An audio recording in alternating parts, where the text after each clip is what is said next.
केकर बा जिम्मेवारी, केकरा हाथ में सरकार बा, केकर बा जिम्मेवारी, केकरा हाथ में सरकार बा। विधानसभा में पुलिस ढुकल, विधानसभा में पुलिस ढुकल, ई खेल की खेलवाड़ बा। गोड़ लगता नहीं हेरा से अभिनंदन बा रोलो के अपना कार्यक्रम जना के नाम फूटा ठोक के रोलो के लगातार हम कमेंट पढ़ा नहीं, चाहे वो जौना भी शो के माध्यम से रुआ लोग के कमेंट होके, लेकिन कमेंट के माध्यम से रुआ लोग ये बात कहे के प्रयास करते नहीं कि बिहार के राजनीति में नीतीश कुमार और लालू प्रसाद के संभावना कम बा कि वो एक संगे आ जास लोग। एक साथ साथ बहुत लोग के ये भी बात सामने आई है कि नीतीश कुमार पर भरोसा ना कल जा सकेला। बात इहो आयल है कि दोनों के एक बार फिर से मिल करके और बिहार के विकास में अपन भूमिका निभावे के चाहिए। ये बात रुआलो के है, रुआलो के बात के हम बड़ी सम्मान करीले, भारत लाइव भी बहुत सम्मान करला। लेकिन आज एक टोह में जब हम बाहर निकलनी है तो प्रयास करने की बहुत सारा चीज़ जो घट रहा बा, ओकरा में कुछ पुरान राजनीतिज्ञ लोग से बातचीत कल जाओ। बहुत लोग से बातचीत के दौरान कुछ लोग से भेंट होके के समय मिलल है और यही दौरान आरजेडी कार्यालय में जगदानंद सिंह के चैम्बर में जब पहुंचनी तो यह पुरान राजनीतिज्ञ जो नाम नीतीश कुमार के साथ काम करे वाला, लालू प्रसाद के साथ शुरू से काम करे वाला कई गो लोग बैठल रहा, मंत्रणा चलत रहा। जब वैसे ही हम ढुकनी हाँ तो एकमात्र कुर्सी खाली रहा जहाँ ससम्मान बातचीत के सिलसिला जो वो लोग के चलत रहे वो छोड़ करके चर्चा शुरू हो गई है भारत लाइव और भारत लाइव के अलग अलग शो के बैठल रहा है इहो वाला के बताई। लेकिन एगो बात वजह से निकल के जो नाइल है वो बहुत जरूरी बा कि सांप के बिल में हाथ ढुकावे से पहले बिच्छी के मंत्र जानल जरूरी होला और खेला इजे गड़बड़ा जाता। जरूर बिच्छी के मंत्र नहीं जानता, सांप के बिल में हाथ ढुका दे तो खतरा तो होकबे न करी। भारतीय जनता पार्टी के लेकर के और नीतीश कुमार के लेकर के, नीतीश कुमार के बहुत करीब रहे वाला कई गो लोग यहाँ मौजूद रहा है जना के खबर भी भारत लाइव पर हुआ देख सके पीछे जाकर के कि कौना कोना विषय पर का बात भइल है। लेकिन खास करके विषय वस्तु जौन रहा वो एह पर रहा कि बिहार इस देश के राजनीति के और दुनिया के राजनीति के ककहरा पढ़ौलस, पाठ पढ़ौलस। सबसे पहला गणतंत्र यही बिहार से शुरुआत भई और आज शर्मसार भी यह बिहार सबसे पहले भई। लोकतंत्र के जौन सबसे पावन जगह कहल जाला, घर कहल जाला, ओकरा में पुलिस के प्रवेश भइल और वो काहे खातिर भइल इरुआ बेहतर जानता नहीं। पुलिस विधेयक, सशस्त्र पुलिस विधेयक के लेकर के सरकार जितना तेजी में रहे, सरकार के बाद कहीं नीतीश कुमार जितना तेजी में रहन, ये बात के लेकर के अब सवाल खड़ा होके लागल बा और एक विरोध आरजेडी और विपक्ष भले करत होके, लेकिन सत्ता में नीतीश कुमार के साथ रहे वाला भी एक समर्थन नहीं करत।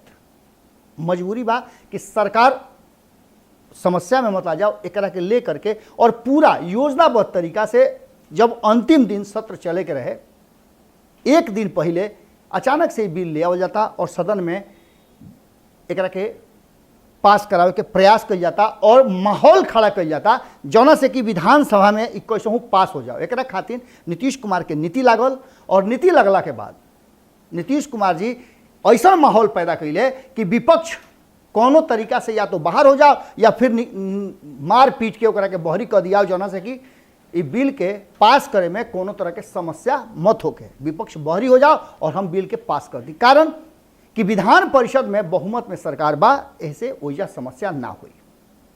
अब एक से आगे के कहानी रुआ के बताओ तनी। रुआ लोग से शुरू में यह बात के लेकर के नीतीश कुमार के फेरा में पड़ के भारतीय जनता पार्टी कैसे अजुरा गई बा और का भइल ये विषय पर रुआ लोग से पहले भी बातचीत भइल बा। और ख़ास करके जब हम प्रवेश कैनी है जगदानंद सिंह के चैम्बर में तो ओइजा बैठे वाला में नीतीश कुमार के पुरान संगतिया, पुरान साथी और विश्वास पात्र जिनका के विधानसभा अध्यक्ष बना करके काफ़ी लंबा समय तक सम्मानित कैले रहन नीतीश कुमार, उदय नारायण चौधरी ओइजा मौजूद रहे। चर्चा यही सब विषय पर होते रहे। बगल में भोला यादव बैठल रहे हैं जौन कि नीतीश कुमार से हमेशा लालू प्रसाद के ना रहते हुए में बराबरी के टक्कर देवे के तैयारी रहे। लालू प्रसाद के हनुमान कहल जाले और लालू प्रसाद के परिवार से भी उनका बड़ा पुराना नाता और संबंध रहल बा।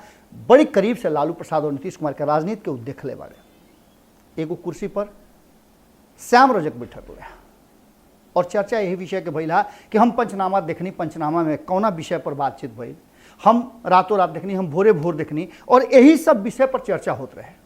चर्चा के विषय और भी रहे और भी कई विषय वस्तु जन बिहार से जुड़ल बा ओकरा पर चर्चा भई, लेकिन नीतीश कुमार और वर्तमान बिहार के परिस्थिति पर चर्चा के दौरान ये बात सामने आई कि पुलिस विधेयक के लेकर के जौन विश्लेषण भारत लाइव कैलस वो सबसे बढ़िया रहे। एक बाद शुरू भई आगे के प्रक्रिया।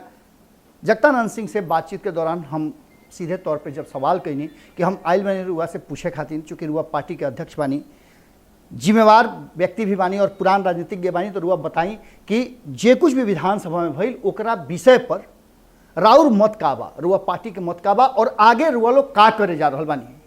हालांकि यह बीच में एक सवाल ये भी आयल कि तेजस्वी यादव जौन की मीडिया में आ रहल बा कि ई बात कहले हा, जौन की आधिकारिक रूप से एक प्रमाण अभी तक हमरा भी ना आयल, लेकिन ये बात चर्चा में रहे तो पूछल भी जरूरी रहे कि तेजस्वी यादव ये बात कहले बड़न कि जौन कार्रवाई विधायक लोग के साथ भइल ओकरा से खिन्न होकर के उ आवे वाला समय में 5 साल तक विधानसभा के अंदर प्रवेश ना करी हैं। यह बात के पूरे सिरे से नकारते हुए जगतानंद सिंह कहले कि 3 लाख के प्रतिनिधित्व करे वाला व्यक्ति अपने से फैसला कैसे कर सकेला, कम से कम 3 लाख के प्रतिनिधित्व एक विधायक करेला और ये तो नेता प्रतिपक्ष मान ऐसे इनका पर जिम्मेवारी पूरे बिहार के बा। ये चलते ऐसा असंवैधानिक बात ना हो सकेला। एकरा बाद जब इस विषय पर कि विधानसभा में जे कुछ भी भइल एकरा पर और का प्रतिक्रिया बताऊ, कहले कि सीधे तौर पे कि एकरा पर सबसे बेहतर जो विचार बा और विकल्प एकरा पर बहुत बेहतर जानकारी विधानसभा अध्यक्ष रहे वाला उदय नारायण चौधरी दे सकेले। उदय नारायण चौधरी से विषय पर बात भई तो बहुत सारा बात के लेकर के, बिल के लेकर के भी बहुत सारा बात कहले कि ई बिल प्रवर समिति के दिहल जा सकत रहे। ये बिल के ले आवे के जब जरूरी समझत रहे सरकार के बुझाते रहे तो विपक्ष थोड़े बिल ऐसा तो नहीं है कि विपक्ष दुश्मन बा। सदन सिर्फ सत्ता पक्ष से ना चल सकेला, विपक्ष अगर कम संख्या में भी रहे तो ओकर राय उतना ही जरूरी होला जितना सत्ता पक्ष के जरूरी होला, कारण कि ओकरा प्रतिनिधित्व में भी राज्य के जनता होली और अक्सर यह बात के विषय पर चर्चा होके के चाहिए। चर्चा के बाद ही कोई भी विधान, संविधान और कानून लागू कल जा सकेला। एक कानून के का जरूरत रहे, एक विषय पर चर्चा होकर चाहत रहे और एक खातिर समय दिहल चाहत रहे, लेकिन नीतीश कुमार के का जल्दीबाजी रहे ये नीतीश कुमार ही बता सकेले। एक विषय पर चर्चा करते हुए कई गो ऐसा प्रसंग के चर्चा कैले है। कहले कि हम भी जब विधानसभा अध्यक्ष रही तो विपक्ष हमला कैले रहे, विपक्ष अनशन पर बैठे रहे, विपक्ष धरना पर बैठे रहे, 24 घंटा तक विपक्ष के साथ हम भी बैठ गए और विपक्ष के साथ बैठ करके भूजा मंगा करके, लिट्टी छनवा करके, खा के खिया के, बातचीत से समस्या के समाधान निकाल के और ओकरा के हल कल गई। विधानसभा सबसे पावन जगह बा जहां यह राज्य के जनता के समस्या के समाधान और जनता के चुनल प्रतिनिधि बैठ करके यह राज्य के विकास के, यह राज्य के कानून व्यवस्था के चर्चा करेले, जहां यह तरीका के कार्रवाई निंदनीय ना घोर निंदनीय बा। और कहीं ना कहीं नीतीश कुमार के ताबड़तोड़ जौन भीतर से उनका अंदर चल रहा बा, खौलल बा, ओकरे प्रकटीकरण रहा। ठीक बा, यह बात के मानल जा सकेला कि विधानसभा अध्यक्ष एक तीर से नीतीश कुमार कई शिकार कैले। हालांकि यह विषय के चर्चा के दौरान वो कर्पूरी ठाकुर के भी विरोध प्रदर्शन के चर्चा कैले। यहाँ तकले बतैले कि कहीं ना कहीं तेजस्वी यादव के बढ़ते प्रभाव को देख के अब नीतीश कुमार के जमीन खिसके लागल बा और यह कारण बा कि वो हर तरीका से हमनी के बदनाम करे खातिर ये सब प्रतिक्रिया और प्रक्रिया अपनावत रहे, जौन कि उनका खातिर संभव नहीं है और इनमें पूरी तरह से एक्सपोज हो गई वाले। विधानसभा अध्यक्ष के अधिकार क्षेत्र में ही रहला। विधानसभा अध्यक्ष खातिर पक्ष और विपक्ष दोनों बराबर होला। एकरा अलावे अगर व्यवहारिकता के बात कहल जाओ तो सत्ता से ज़्यादा विपक्ष खातिर कुर्सी पर बैठल सभापति के विचार श्रेष्ठ होके के चाहिए, कारण कि विपक्ष जनता के आवाज़ होला और सरकार के सही और गलत निर्णय पर ओकरा के रोके और टोके वाला काम करेला। ऐसे निंदक नियर राखिए वाला बात हमेशा विधानसभा अध्यक्ष के सोचे के चाहिए। लेकिन नीतीश कुमार जब पुलिस प्रवेश कई तो बिना नीतीश कुमार के कॉन्सेंट के ही ना भइल हुई। अगर ऐसा कोनो घटना रहलो रहे तो एकरा पर बैठ करके तेजस्वी यादव से भी चर्चा कल चाहत रहे, कारण कि सदन के द्वितीय नेता उ होले। एकरा खातिर कई गो कमिटी गठित कई गई बा, विधानसभा के विधान खातिर, विधानसभा के चलावे खातिर कई तरह के समिति बनल बा। वो सब समिति से चर्चा कल चाहत रहे, आपस में बैठ के मंत्रणा कल चाहत रहे कि स्थिति गंभीर हो रहा बा, या फिर विधानसभा अध्यक्ष के चाहत रहे कि बैठक के एडजॉर्न कर देते हैं। लेकिन इस सब कुछ ना भइल। नीतीश कुमार के सोचा समझल साजिश रहे, और इस साजिश यही खातिर है कि कैसे हूँ यह बिल के पास करा दिया जाऊँ। विधानसभा अध्यक्ष के कुर्सी पर लंबा समय तक नीतीश कुमार के शासनकाल में बैठे वाला उदय नारायण चौधरी कभी बहुत प्रिय होते रहन नीतीश कुमार के, और नीतीश कुमार के नीति रणनीति और उनका योजना से पूरी तरफ वाकिफ रहन। जब पूरा उठान पर नीतीश कुमार रहन तौना घड़ी उदय नारायण चौधरी उनका संगतिया होत रहन, उनका पार्टी में रहत रहन। आज भले ही उनका से दूर बढ़े, लेकिन जो नियम और कानून के हवाला उ दिले है, वो नियम कानून के हवाला देते हुए वो साफ तौर पे कहले कि कर्पूरी ठाकुर 3 दिन तक विधानसभा में धरना पर बैठल रह गए, उनका साथे सब लोग बैठल रह गए, लेकिन ना कोई पुलिस के व्यवस्था भई, ना कोनो तरह के आरोप प्रत्यारोप के दौर चलल, और ना पुलिस आकर के उनका के टांग के उठा के ले गई, ना लात घूसा चलल, ना केहू के छाती पर बूट से ठोकल गई। और खास करके ऐसा काम भइल कि जौन जौन लोग विधानसभा में नीतीश कुमार के खिलाफ खड़ा होकर के सदन में बोलल, वो सारा लोग के टारगेट कइले रहे। बुझात रहे कि पुलिस प्रशासन के लोग के वो सब के फोटो चिन्हावल गइल बा कि फलना फलना के घींच खींच के मारे के बा। अपना पार्टी के नेता के साथ साथ विपक्ष के और भी नेता पर भइल हमला के लेकर के उदय नारायण चौधरी बड़ा दुखी नजर अइले। रुआ नहीं देख ले तो पीछे जाके देख सकिले, उनका पूरा इंटरव्यू भारत लाइव पर बा, और ये एकदम एक्सक्लूसिव इंटरव्यू बा।